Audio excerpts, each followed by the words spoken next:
पानीपत में एक युवक ने फांसी का फंदा लगाकर जान दे दी। वहीं फांसी लगाने का कारण फेसबुक पर हुई दोस्ती, फिर प्यार और उसके बाद दोनों में तकरार हो गई। महिला ने साथ रहने से इनकार कर दिया। इसके बाद युवक ने परेशान होकर फांसी का फंदा लगाकर अपनी जान दे दी। आपको बता दें कि प्रवीण सोनीपत के गांव धनाना का रहने वाला था, जो पिछले 5 माह पहले मंजू नाम की महिला के साथ फेसबुक पर दोस्ती हुई और फिर यह दोस्ती धीरे धीरे प्यार में बदल गई। मंजू और प्रवीण दोनों एक साथ लिव इन रिलेशनशिप में रह रहे थे। मंजू प्रवीण को शादी का झांसा दे रही थी, लेकिन शादी करने से इनकार कर दिया। परिजनों का आरोप है कि मंजू पहले भी शादीशुदा है और उसके 3 बच्चे हैं। दोनों इन दिनों लिव इन रिलेशनशिप में रह रहे थे, लेकिन अब मंजू ने प्रवीण से शादी करने के लिए मना कर दिया, जिसके बाद प्रवीण ने घर में ही फांसी का फंदा लगाकर अपनी जान दे दी। भाई इसने सुसाइड ये किया, मतलब जो ये मंजू नाम है लड़की का, ये इस तरह फेसबुक पर चैट कराया करती, बातचीत चलती थी और उसी कारण इनमें मतलब अपना संबंध हो गए। और इसने शादी का झांसा दे दिया और ये मतलब गांव से इधर आ गया, लापता हो गया था 10-20 दिन ये लड़का। फिर इन्हें शादी करी दोनों ने, तो फिर ये अपने इतने खर्चा रहा, इतने ठीक रहे। ये लड़की थी जो ये पहले भी शादीशुदा है, 3 बच्चे हैं इसके, तो तीसरी थोड़ी यही फिर कर रही थी। तो मतलब ये तो कानून ने देखना है, ऐसी लड़की को मतलब सज़ा तो देनी चाहिए, नहीं तो ये कल न और किसी को भी वो करेगी।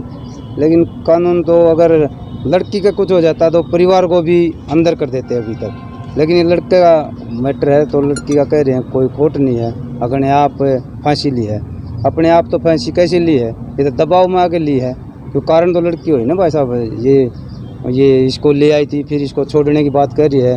फ़ोन वो रिकॉर्डिंग इतनी 70 लड़की है ये, मतलब फ़ोन में रिकॉर्डिंग भी कर रही है। इसको पहले पता था अगर ऐसे बात होना है, मतलब इन्हें रिकॉर्डिंग करी है। अगर अपने ने तुम आकर ले जाओ, मैंने छोड़ दिया है, ये बात अपने तुम खुद जिम्मेवार हो। कोई कब से इसने मतलब 5-6 महीने हो गए हैं, सारा मैटर ये 5-6 महीने का है। और तो उसी में ये फेसबुक पे फ्रेंड भी हो लिए, शादी भी हो ली और इसकी डेथ भी होगी।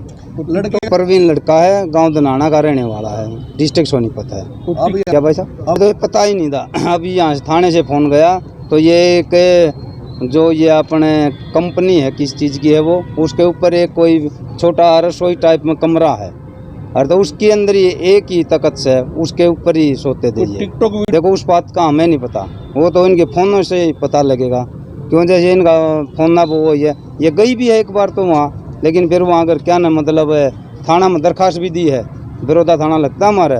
अब भाई ये हमारे लड़के को बेला फुसकार कर वो कर रही है, तो ये वहाँ से पैसे भी लेकर आए हैं, तो ये ख़त्म हो गए थे। फिलहाल मृतक के शव को पोस्टमार्टम के लिए पानीपत के सरकारी अस्पताल में रखवाया गया है।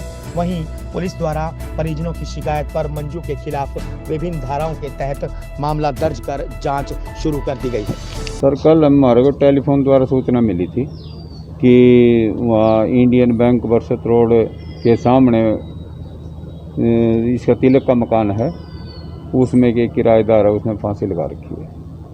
ये सूचना पर हम पहुँचे थे वहाँ। फिर नीचे पौड़ियों का भी कुंडा लगा हुआ था और ऊपर फिर जिस कमरे में ये रह रहा था उसका भी कुंडा लगा हुआ था, जो हमने फिर कुंडा को तोड़कर उसकी फ़ोटो ले बनाकर और उसको कुंडा तोड़कर फिर इसकी डेड बॉडी को वो कराया। फिर वारसों को मैसेज दिया, वारस आए हैं, उन्होंने कहा अभी ये मंजू नाम की लड़की है, उसके साथ में फ़ोन पर चैट करने के बाद अब उस पर वो कर रहा था, ये साथ में रह रहे थे दोनों इकट्ठे, और ये घर से पैसे 5 लाख रुपए लेकर भागे थे।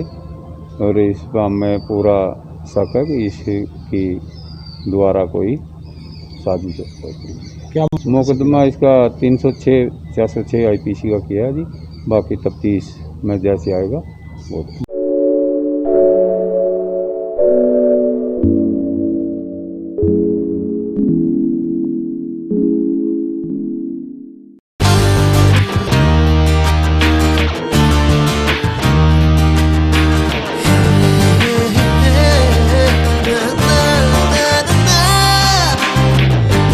Colors to your learning, life will be shining. You'll have a better future and you'll be smiling. Pai Sanskriti School, a better place, a better world. Pai Sanskriti School, सपनों से बेहतर कल. Pai Sanskriti School, add colors to your learning. Pai Sanskriti School, your life will be shining.